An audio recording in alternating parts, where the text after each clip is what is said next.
এখন আমরা যারা আজকে সহি সহি বলে স্লোগান দেই, তাদেরকে আমি বলতে চাই, কেউ আবার নেগেটিভভাবে কথাগুলো নেবেন না, পজিটিভভাবে কথাগুলো কানের মধ্যে নিয়ে বোঝার জন্য চেষ্টা করবেন মুসলমান ভাইয়েরা। এবার বলেন, কুরআনুল কারীমের বিকল্প কোনো কিছু আছে কি? কোরআনের মধ্যে কোনো ভুল আছে? কোনো সন্দেহ আছে?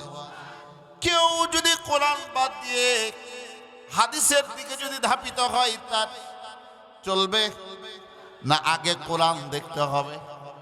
আগে কি? কোরআনের দলিল যদি পান, কোরআনে আল্লাহ একটা বলেছে, হাদিস যদি তার বিপরীতে যদি 10টাও থাকে, লাভ হবে। কোরআনটা আগে আপনাকে মানতে হবে। ও মুসলমান ভাইরা, এবার আসেন, প্রথমে কোরআন দেখতে হবে।